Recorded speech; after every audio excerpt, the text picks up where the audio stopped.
আমরা যে বৈষম্যের শিকার হয়েছি সেই বৈষম্যের থেকে বের হওয়ার জন্য আজকে আমরা সারা দেশের কেবল অপারেটররা এখানে সমবেত হয়েছি। আমরা মানববন্ধন করছি। আমাদের যে মূল একটি দাবি, যেটার যে বৈষম্যর শিকার আমরা, যে আমাদের এই শুধু আমরাই নয়, একটি আইন এই বাংলাদেশ টেলিকম রেগুলেটরি অথরিটির সাথে যে ৬ ধারা, সেখানে যে উল্লেখ করা হয়েছে ব্রডকাস্টিংয়ের সাথে জড়িত এবং কেবল অপারেটর, অর্থাৎ ব্রডকাস্টিংয়ের সঙ্গে আজকে আপনারা যারা মিডিয়ারা আছেন আপনারাও জড়িত। আপনারা কিংবা আমরা কেবল অপারেটররা এই আইএসপি লাইসেন্সের জন্য আমরা অ্যাপ্লাই করতে পারি না। আমাদেরকে আইন দ্বারা নিষিদ্ধ করা হয়েছে। ওখানে স্পষ্ট লেখা আছে ব্রডকাস্টিংয়ের সাথে জড়িত এবং কেবল অপারেটররা কোনোভাবেই আইএসপি লাইসেন্সের জন্য যোগ্য বলে বিবেচিত হবে না। যেটা একটি আমরা মনে করি এটা আমাদের সাংবিধানিক অধিকার, আমাদের সংবিধানের পরিপন্থী।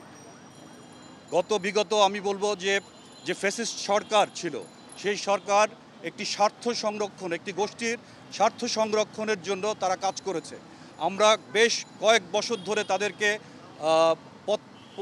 পত্রের মাধ্যমে এবং এখানে এসে আমরা যে চেয়ারম্যান ছিল, আমাদের যে টেলিযোগাযোগ মন্ত্রণালয় ছিল, সেখানে আমরা আমাদের অভিযোগগুলো লিখিত আকারে জানিয়েছি, মৌখিকভাবে একাধিকবার আমরা ওনাদেরকে আমাদের অভিযোগগুলো, আমাদের এই যে অধিকারের বিষয়ে আমরা সোচ্চার হয়েছি। তাদেরকে বলেছি এই আইনটি একটি কালো আইন। এই স্বাধীন দেশে স্বাধীন নাগরিক হিসেবে আমরা যে কোনো ব্যবসা পরিচালনা করতে পারি, কিন্তু ক্যাবেল অপারেটরদের জন্য এই বৈষম্য কেন? আজকে সময় এসেছে যে আমরা এই বিটিআরসির এখানে আজকে সমবেত হয়েছি মানববন্ধনে। আমরা আপনাদের মাধ্যমে সরকারের কাছে অনতিবিলম্বে এই সাথের যে ৬ ধারাটি আছে এটা বাতিল চাই। আমরা কেবল অপারেটর, আমরা দীর্ঘদিন যাবৎ এই ব্যবসাটি করে আসছি। ২৮ বছর যাবৎ আমরা মানুষের ঘরে ঘরে সংবাদ এবং বিনোদনের যে চাহিদা, সেই চাহিদা পূরণ করে আসছি। আমাদের সকল প্রকার সক্ষমতা থাকা সত্ত্বেও আমরা বিগত দিনে বৈষম্যের শিকার হয়েছি। বিভিন্ন কালো আইন করে আইনের মাধ্যমে আমার সকল প্রকার সক্ষমতা এবং আমার অবকাঠামো তৈরি থাকা সত্ত্বেও আমাদেরকে বিটিআরসি থেকে আইএসপি লাইসেন্স দেওয়ার ব্যাপারে বিধিনিষেধ জারি করা হয়েছে এবং আমরা যারা লাইসেন্স নিয়ে ব্যবসা করছি তাদেরকেও যেন আমরা ব্যবসা করতে না পারি সেই ব্যাপারে বিভিন্ন সময়ে আমাদেরকে জরিমানা করা হয়েছে, আমাদের ব্যবসা বন্ধ করে দেওয়া হয়েছে।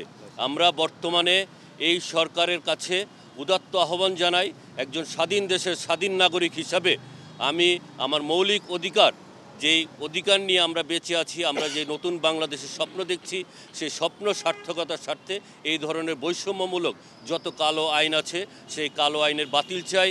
আমরা আমাদের যে লাইসেন্স যেগুলো বিগত দিনে বাতিল করা হয়েছে সেগুলো পুনর্বহাল এবং লাইসেন্সের জন্য যে আমরা আবেদন করেছিলাম সেই লাইসেন্সগুলো ইস্যু করার জন্য আপনাদের মাধ্যমে বিটিআরসি যারা সংশ্লিষ্ট আছেন কর্মকর্তা কর্মচারীবৃন্দ তাদেরকে আমরা নিবেদন করছি, তাদের কাছে আমাদের দাবি জানাচ্ছি যেন আমাদের এই ব্যবসার যে বিধিনিষেধগুলো আছে সেগুলো দূর করা হয়।